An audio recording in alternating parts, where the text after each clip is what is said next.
Good afternoon, everyone. Thank you for being here today. My name is Cherish Dela Cruz, and I am the estate planning and attorney and managing attorney for estate planning and probate for the Manili firm.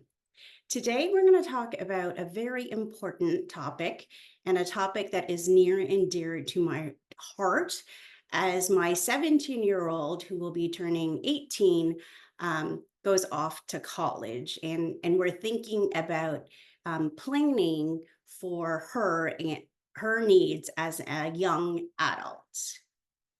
Now, many parents often question, why do I need to have a estate plan?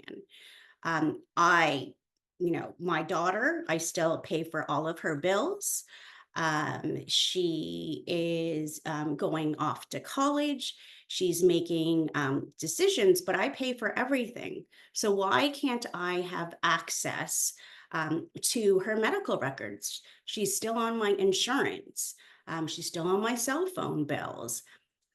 And what a lot of parents fail to realize is that your young child, your young adult, your baby has grown up, and at the age of 18, they become a young adult. Um, and what that means is you can't access any important medical or financial records. So, this is something that you need to take into account if your child is going to college. You may think of them as immature because they can't balance a checkbook or they're not responsible with money. But as an 18-year-old, this milestone significantly changes um, their their their their disposition as an adult. They may be living independently, even if they're not going to college, and they become, as soon as they turn 18, responsible for their own financial and medical decisions. This includes all healthcare decisions. And so we will discuss in this presentation the important laws that govern this.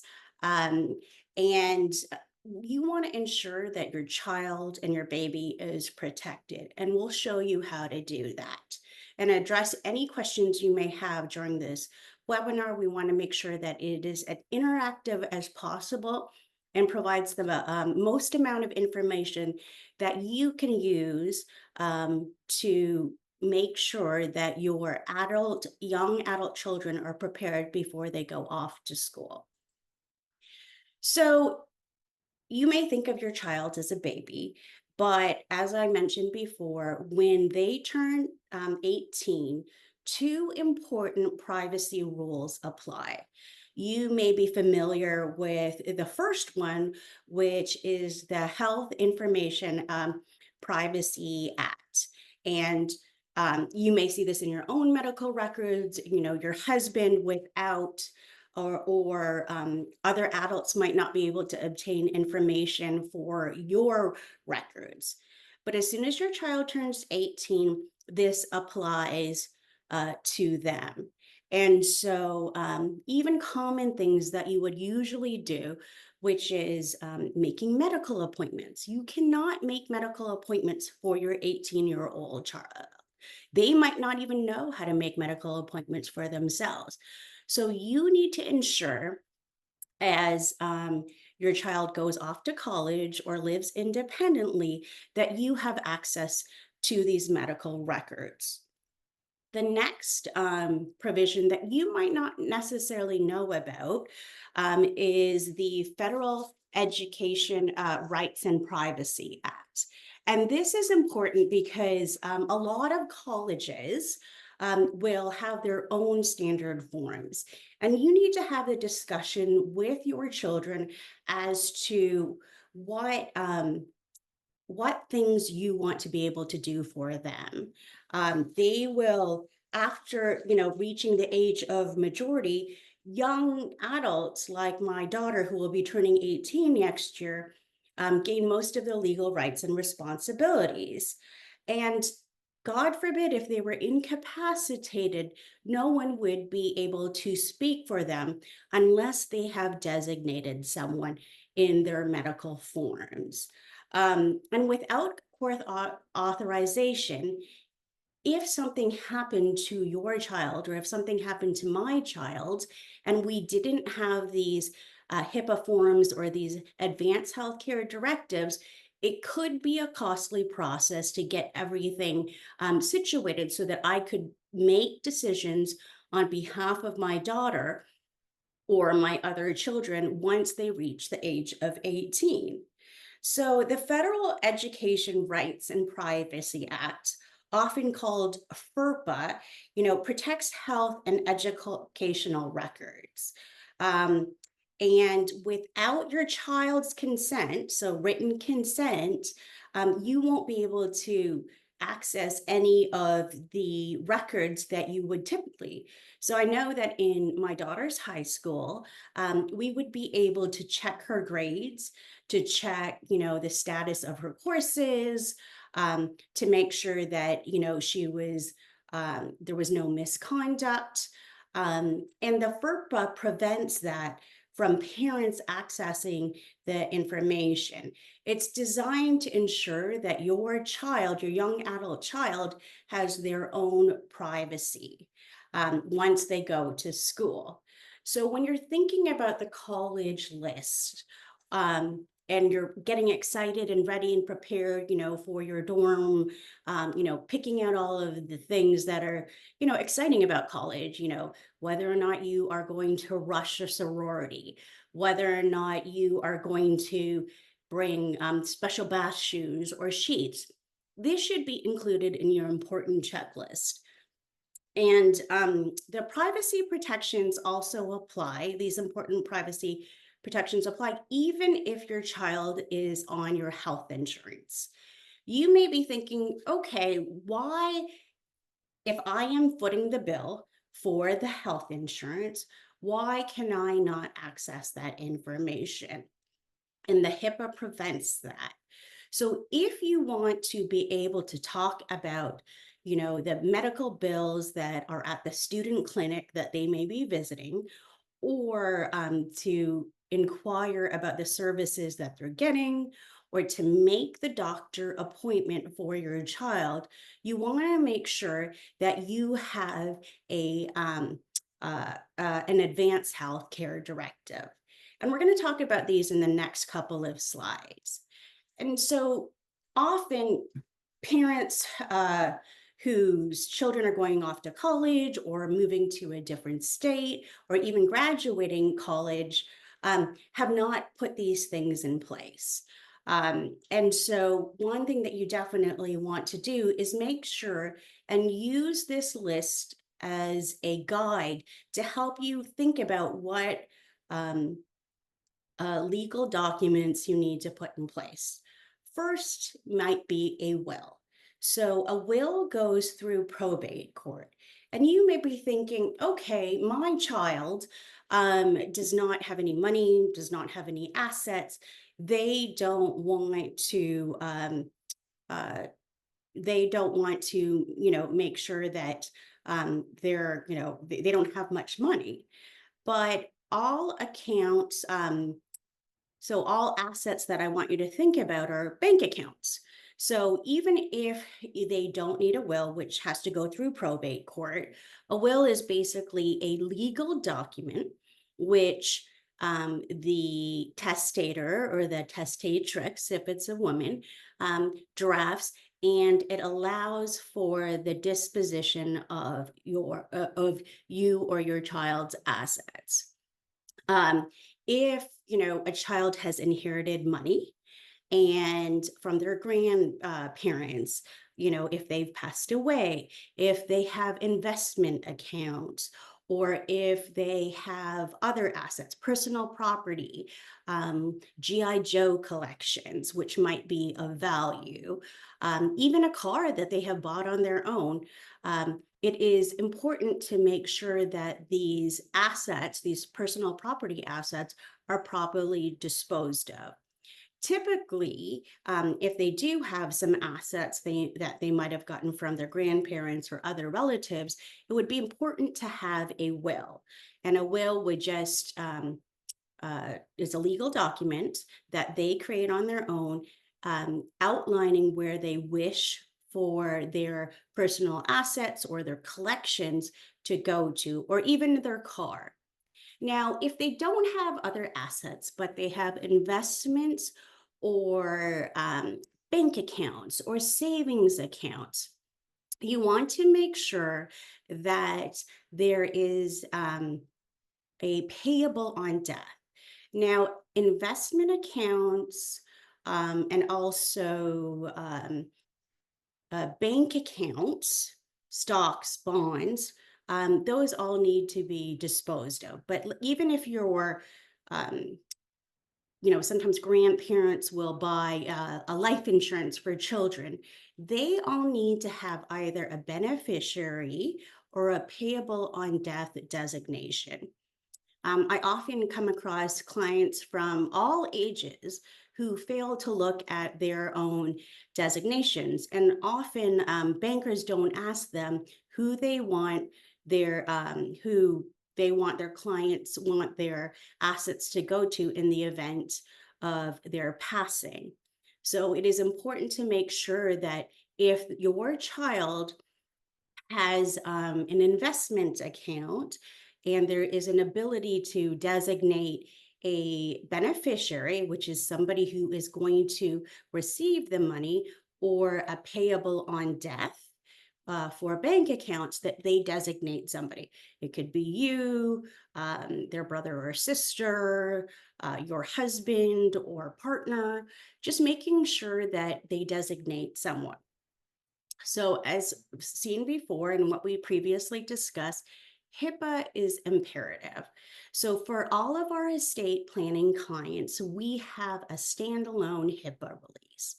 What this means for college age students and young adults who need to, whose parents might need to make doctor's appointments for them, to get their medical records in the event that something happens to them, to speak to the doctors. This document allows them to speak and access those medical records. More importantly, the Georgia Advanced Healthcare Directive is important. Now, in an Advanced Healthcare Directive, um, the child, your child, or your young adult child will need to make decisions about who can access medical records. They would first, there's four parts to the Advanced Healthcare Directive. The first part is picking an agent. An agent is someone who can speak to doctors, who can admit you to the hospital, who can make end of life decisions. And who can make decisions if your child is incapacitated. I know that this is a difficult topic to even bring up. This should be an exciting time in your life, and nobody ever wants to talk about the what ifs to a young adult. But I have seen personally and both professionally the consequences of not having an advanced healthcare directive. And really, it is more stressful not to have those possibly awkward conversations.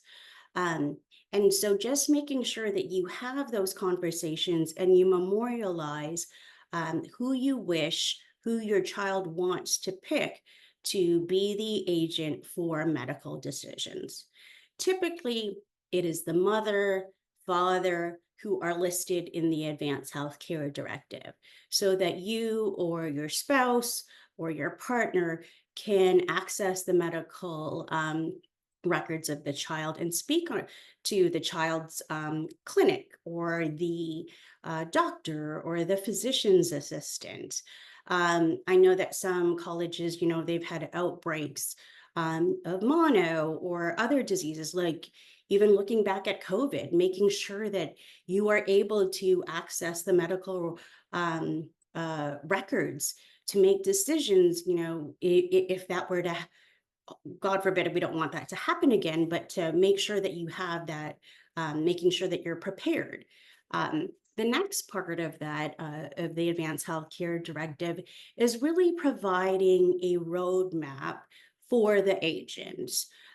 So, end of life issues, if they were in a vegetative state, what kind of end of life issues. Now, if you don't pick anything, or if your child doesn't pick anything, full deference will be given to the agents who are chosen. So if my daughter picks me, I would want to have the conversation with her as to, if you were in this, in a comatose state, or if, this situation happened, what would you want us to do? Because although you may not think that your child is mature enough to handle those decisions, you want to know what their preferences are. Unfortunately, I've been in situations where young adults did not have this in place. And, they unfortunately ended up in the hospital in ICU and critical care. And one of the decisions that had to be made by this young woman's mother was whether or not she should be an organ donor. And I was in the room with them at the time with this young mother. I mean, this mother's a friend of mine's mother, and she didn't know the decisions. Her best friend was saying, yes, she wanted to be an organ donor, um, but when the organ donors, the team of doctors that approach you for organ donation, the mother said that she didn't want to become an organ donor. So making sure that you have those hard conversations as to, if something were to happen, what would you want us to do? Do you want to be an organ donor? Um, and even harder questions about, if they were sick, what kind of treatment preferences would you want to happen? And then even the more extreme of this is, who would you want to be the guardian? So typically in some of the situations, mostly it's the agents that the children have chosen to become the guardian. And the guardian is a person who is elected to take care of you, that the court would recognize to take care of you in long term situations if you are incapacitated long term. So that's the importance of an advanced healthcare directive. It's simple things like making a doctor's appointment for your child, being able to call the clinic, being able to call the pharmacy to talk about your child's health condition, to talk to the physician's assistant, to even talk to the school about some of the medical things that might be going on. And if you still want to be able to manage in part or in whole your child's care, you want to make sure that you have a Georgia Advanced Healthcare Directive in place. And if a student is traveling and they are going to college in Massachusetts or a different state, um, the other state will still be able to recognize the Georgia Advanced Healthcare Directive because the student is technically a resident of Georgia. So you want to make sure that these plans are put in place before they go out of state to college. I've had also young clients who, are moving from Atlanta. They want to have the exciting life in New York, but the parents wanted to make sure that, God forbid something were to happen to them, they live alone in New York, that they were able to access and provide, and get their medical information and to make decisions from afar. So typically, an advanced healthcare directive will be accepted and copied. My recommendation is making sure that, the child, your young adult child has it on file with their doctor or if they're having a procedure. Another thing that is important is making sure that they have a financial power of attorney. And we'll discuss that in a little bit. So we've discussed this, which is the healthcare related documents. So it's imperative that they have some type of advanced healthcare directive, that they name one or two or more people, agents who will take care of them. And so in the advanced healthcare directive, you can name co-agents like both of your parents, or your spouse, or your aunt and someone else. But just naming someone that can obtain that medical information and also make decisions on behalf of the young adults. And also making sure that the HIPAA release forms are signed. I know that each college and each university is completely different, but seeing what kind of forms that they have. Typically, this can be found in a welcome packet or a getting to know you packet of a college or university. We want to make sure that if you do prepare the Advanced Healthcare Directive with us or the HIPAA release forms, that that is on file with the college or university. Additionally, we give all of our clients electronic copies, just so that you can easily have it. We have that in our secure client portal, and we want to make sure that it's accessible in the event of a emergency. So, another thing that you want to make sure of is when your child goes off to college, that you are able to help obtain information on their daily expenses. To, in the event of incapacity, that you can pay their rent or, their mortgage if they, this is their first time home. Um, and just so that you can access the information. And so it's everything from cell phone bills to rent payments. Maybe they've had a job and you need to file their taxes, or you need to pay their utilities for their apartment so that they don't get turned off. Um, and so typically, what this is a durable financial power of attorney. In Georgia, we have a statutory power of attorney form that we create and we customize for your child's situation. And so it can encompass everything from taxes to, maybe your child has a small online business or a business, um, getting information to pay their car payment or their car insurance, making sure that you can still do all of those things. The reason being is even if they are incapacitated for a short period of time, you want to still maintain their credit rating.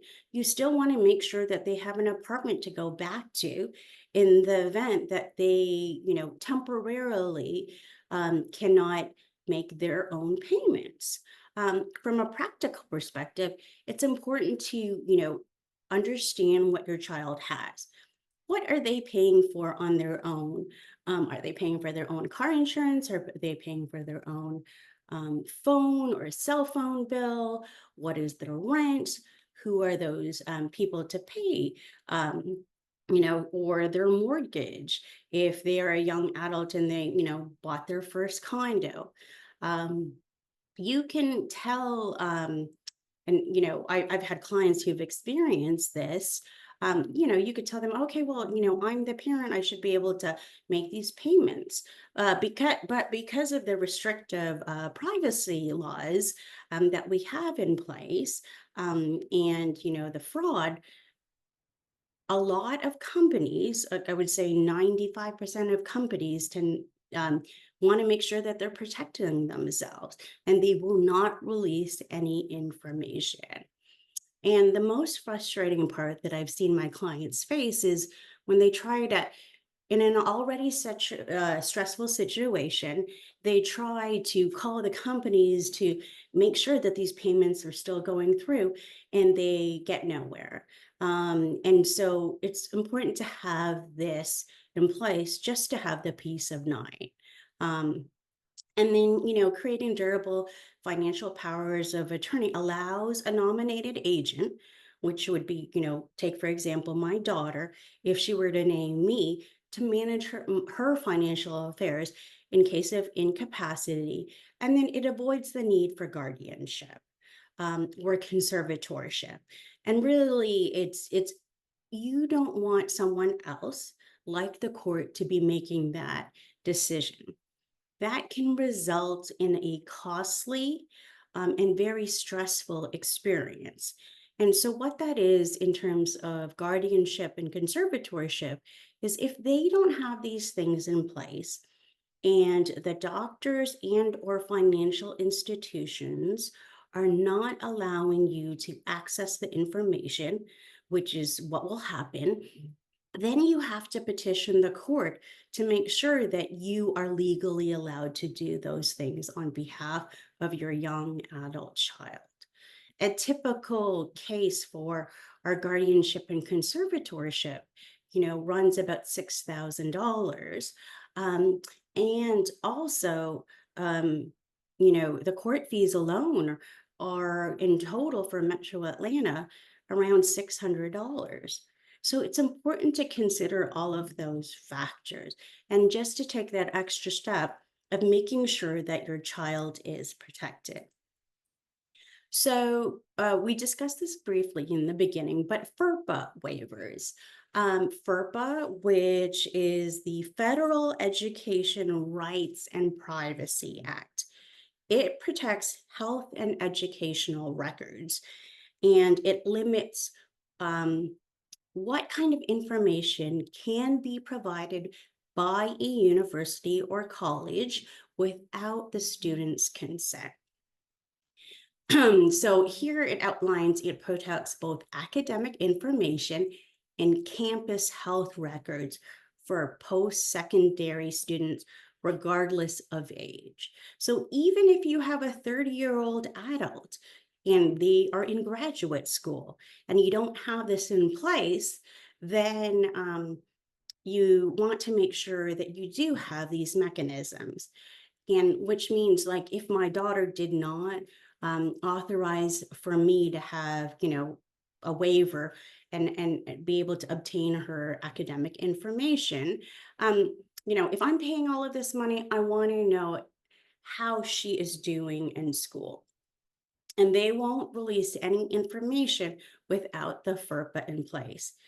This can include, information as to her standing, whether or not she is failing out of school, and then also being able to contact the campus medical director or the students medical center. And students may wish to sign FERPA waivers. Each school has their own FERPA waivers. However, there may be certain restrictions that my daughter might not want me to have.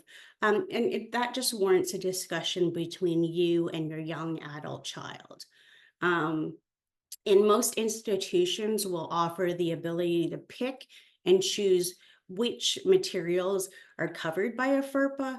I mean, I would want to make sure that my daughter is performing well, but also the medical information at the student clinic.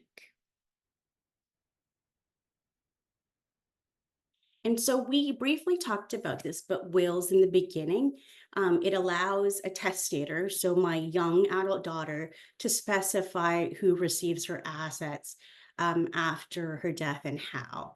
Um, they might want to make sure that, if they had a valuable family heirloom collection, or, my husband has a GI Joe collection, or, that he gave to my son, that my son passes it on to his cousin. And so it's important things like that that might be wanting, that the children might want to make sure that they're being given to somebody um, specific. Without a will, assets are distributed according to intestate laws. So, it prioritizes close family members. And so just making sure that your child's wishes are honored. Um, maybe they want, their assets to go to a specific charity. I know some young adults who've had, diabetes They want it, whatever assets they have to go to their respective charities.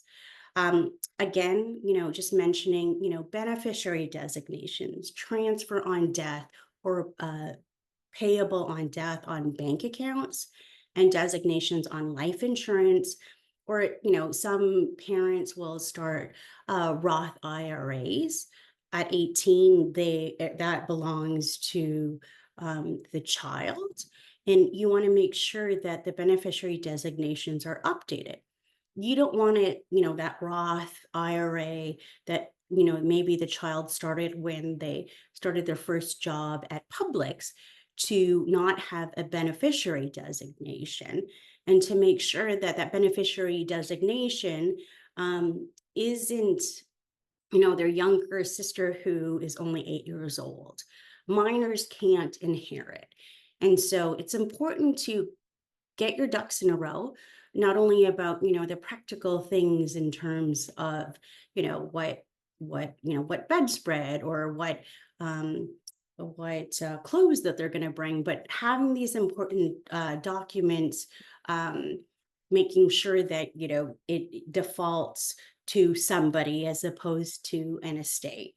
Because probate can take a very long time, and it can be very cumbersome. So those assets, like the bank accounts, the investment accounts, just making sure that they have beneficiary designations. And this is also, as you're doing this for your child, also making sure that you do this for yourself. And so now is an opportunity to ask questions, um, and really just having those things. So as a recap, just making sure that some type of advanced healthcare directive is put in place, so that there are medical decisions that you can make on behalf of your young adult child. This could be one, or two individuals, and sometimes even three. And you would be able to access all of your children's medical records, make their doctor's appointments, and, speak to the medical personnel in the event of a emergency. And then also making sure that you have a financial power of attorney in place.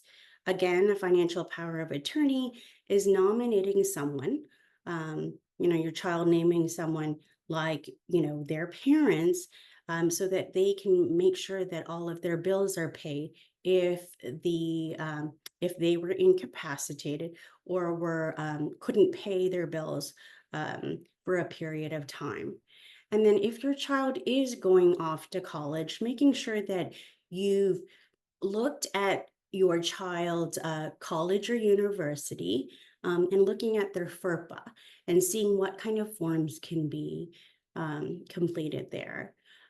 Thank you for taking the time out of your busy schedule, but this is just an educational seminar that we want to bring to you, so that you are protected and your young children are protected. So please take the next step.